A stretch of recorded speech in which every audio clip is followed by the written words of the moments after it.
Bienvenidos a un nuevo vídeo de Spaniard Performance y hoy vamos a estar hablando de un tema que tratamos hace poco dentro de mi Instagram. Podéis ir a echarle un ojo a uno de los cortos en los que hablaba de esto, y es el ratio de peso corporal y rendimiento.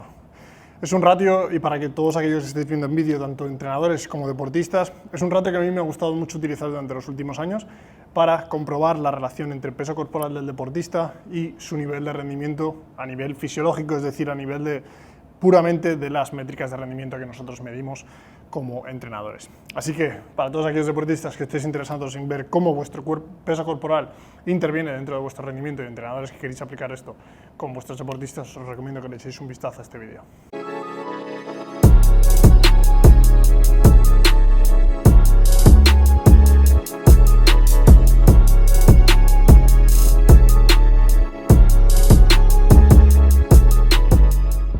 Lo primero que tenemos que entender a la hora de utilizar este ratio es que es un ratio completamente relativo, es un ratio que nosotros podemos variar de muchísimas maneras, que podemos utilizar con nuestros deportistas, que podemos utilizar con nosotros mismos en nuestro día a día.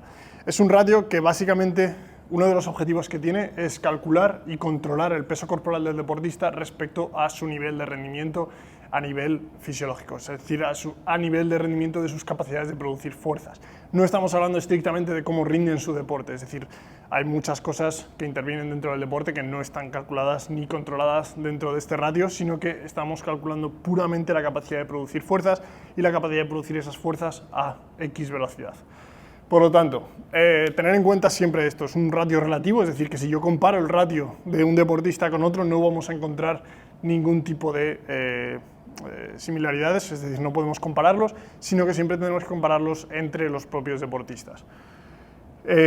La primera métrica que vamos a utilizar es el peso corporal. Esta va a ser siempre la misma métrica. Podemos utilizar otras métricas si tenemos acceso a otro tipo de tecnologías, como puede ser el porcentaje graso, podemos utilizar también la cantidad de masa magra que tiene un deportista, pero sí que son cosas que van a ser mucho más difíciles de controlar, por lo tanto recomiendo utilizar el peso corporal.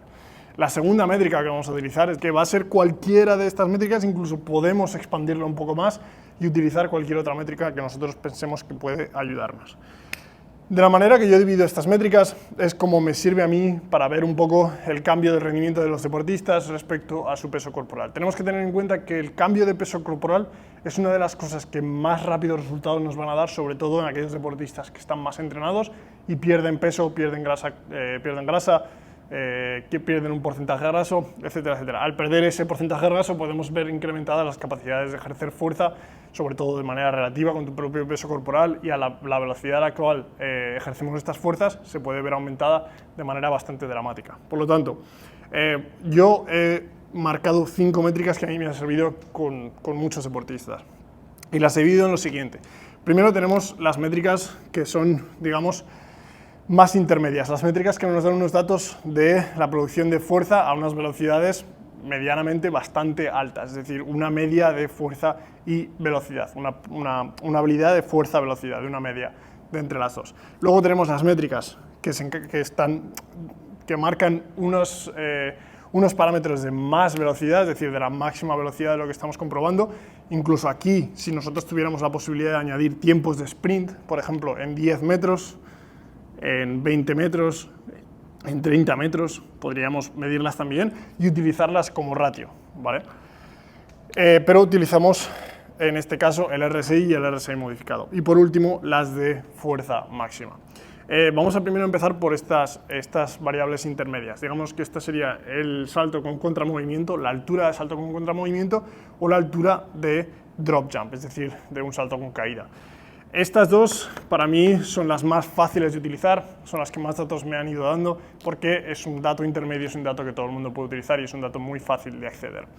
Las métricas de velocidad, el RSI, que se puede sacar con el drop jump, con el salto con caída, y el RSI modificado, que se puede sacar con el salto con contramovimiento. El RSI y las dos alturas se pueden sacar muy fácilmente con una cámara, con la aplicación de MyJump de Carlos Basalaubre, o luego ya tenemos el RSI modificado, que sí que es más difícil de obtener y podemos obtenerlo con plataformas de fuerza si las tenemos. Y por último, la métrica de fuerza, que es el peak force, la fuerza pico en una isometric mid-thigh pull, es decir, es un ejercicio isométrico en el cual tratamos de ejercer la máxima fuerza posible contra las plataformas de fuerza para obtener un dato de pico de fuerza. Para todos aquellos que no tenéis plataformas de fuerza, una de las cosas que podéis hacer básicamente es, podéis utilizar cualquier tipo de levantamiento, pero podría ser un levantamiento en sentadilla, RM, digamos, por ejemplo, o podemos también utilizar un 90%, un 95% de nuestro 1RM y ver cómo ese 90%, ese 95%, ese 100% de nuestro levantamiento en sentadilla va aumentando. No es una métrica que yo utilizaría, es decir, si yo no pudiera utilizar el Peak Force dentro de un test de fuerza isométrica, no utilizaría la sentadilla, es decir, me olvidaría completamente de esta métrica y me basaría básicamente en estos ratios que consigo con estas métricas y ya está, ¿vale? Simplemente porque al final la fuerza en sentadilla en un movimiento dinámico tan diferente a lo que es nuestro deporte cambia muchísimo. Por lo tanto, una vez tenemos estas métricas de rendimiento, lo que vamos a hacer es dividir la métrica de rendimiento que tenemos por el ratio, por el peso corporal de ese deportista, ¿vale? Entonces, si tenemos, por ejemplo, un salto vertical, estamos hablando de centímetros y kilogramos, pues estamos hablando de un salto vertical de 50 y kilogramos, pues el deportista pesa 80 kilogramos, ¿vale? Entonces aquí obtendremos directamente ese ratio. A partir de ahí ya empezaremos a interpretar esos resultados. Por lo tanto, una vez vamos a interpretar estos resultados, es muy claro, es muy sencillo. Una vez vamos a tener resultados de varios días, varias semanas, ¿vale? A lo largo del tiempo, vamos a ir obteniendo esos datos y vamos a plasmarlos dentro de una gráfica. Este va a ser el primer indicador que nos va a mostrar un poco cómo está yendo la relación entre el peso corporal y el rendimiento de ese deportista, donde aquí sería el ratio de rendimiento y aquí sería el tiempo que nosotros, a lo largo de que nosotros podemos ver esos resultados. Sería claramente, si vemos un incremento de ese ratio, es decir, una subida clara de ese ratio, vemos que el rendimiento de ese deportista a nivel de producción de fuerzas está aumentando, sea cual sea la métrica que le estamos utilizando. Si vemos una pérdida muy grande, es decir, vemos una clara caída, sabemos que el rendimiento de ese deportista está cayendo por razones claras. Y aquí ya no estamos viendo si el deportista está aumentando o perdiendo de peso. En este ratio no lo vamos a poder ver. Vamos a ver claramente si sube o baja su rendimiento respecto a su peso corporal, es decir, subida o bajada de peso corporal. Lo que quiere decir que el dato que tengamos, sea cual sea, nosotros luego vamos a tener que comprobar. Es decir, si ese deportista sabemos que está perdiendo peso, pero su rendimiento está aumentando, sabemos que esa pérdida de peso le está beneficiando respecto al rendimiento. Hay muchas otras cosas que tenemos que valorar dentro de la pérdida y la ganancia de peso, eso tenemos que tenerlo en cuenta a nivel de salud mental, a nivel de salud general. Pero ahora estamos hablando de rendimiento. Si vemos, por ejemplo, sabemos que hay un deportista que está perdiendo peso y está perdiendo rendimiento, vemos que hay un claro problema. Hay un deportista que está ganando peso y ganando rendimiento, pues probablemente sean unas ganancias de masa muscular que le están ayudando a mejorar esa producción de fuerzas. Vemos que un deportista está ganando peso, pero está perdiendo rendimiento claramente. Dentro de esos datos vemos claramente que ese deportista, esa ganancia de peso, no le está beneficiando para su rendimiento. Hay muchos detalles que tenemos que tener en cuenta, como por ejemplo en este caso, un deportista que gana peso y está perdiendo rendimiento.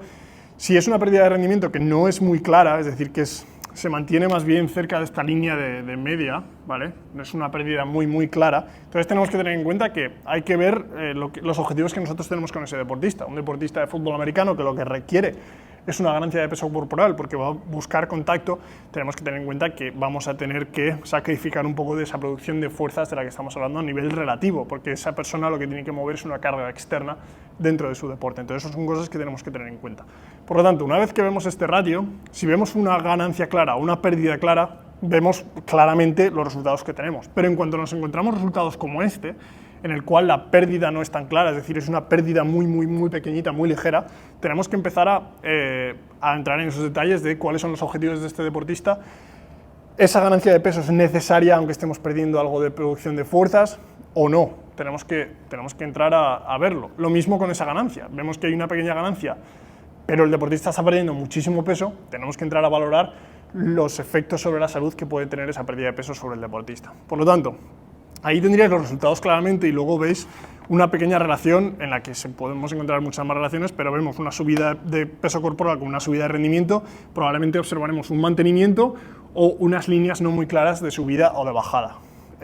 Una subida de peso, una pérdida de rendimiento, veremos una bajada clara, ya que estamos subiendo peso, bajando rendimiento, probablemente no nos interese si es una bajada muy clara. Subida de peso, un mantenimiento de rendimiento, pues veremos una bajada, pero una vez más veremos una bajada que probablemente no sea muy grande, salvo que la subida de peso esté siendo muy drástica.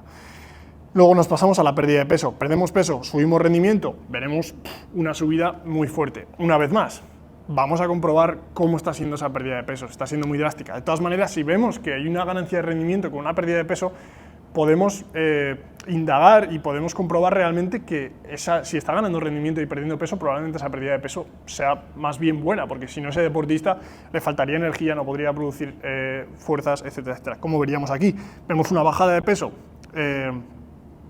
y una bajada de rendimiento, veríamos un mantenimiento, es decir, probablemente una bajada ligera o un mantenimiento, y en ese momento sí que tenemos que darnos cuenta, porque si estamos viendo una bajada muy fuerte, probablemente nos encontremos con que el deportista no le está beneficiando esa bajada de peso. Normalmente una bajada de peso siempre la tenemos que interpretar con que debería haber una mejora de resultados simplemente por esa pérdida de peso corporal, y a nivel de relativo el deportista tendría que estar produciendo una mayor cantidad de fuerzas. Y por último, una pérdida de peso y un mantenimiento del rendimiento, pues probablemente depende una vez más de los objetivos de ese deportista, veremos una subida más moderada de lo normal, y tendríamos que volver a comprobar una vez más. Pero sobre todo, esto nos da una imagen muy clara de cómo el peso corporal del deportista está afectando a su rendimiento. Así que nada, como siempre, os recuerdo que tenéis abajo todos los programas de Spaniard Method. Tenéis ahora mismo justo el lanzamiento de Spaniard Method 3.0, que os recomiendo que aprovechéis ahora mismo porque está de descuento y subirá de precio en cuanto terminemos con el lanzamiento, y nos vemos en el próximo vídeo.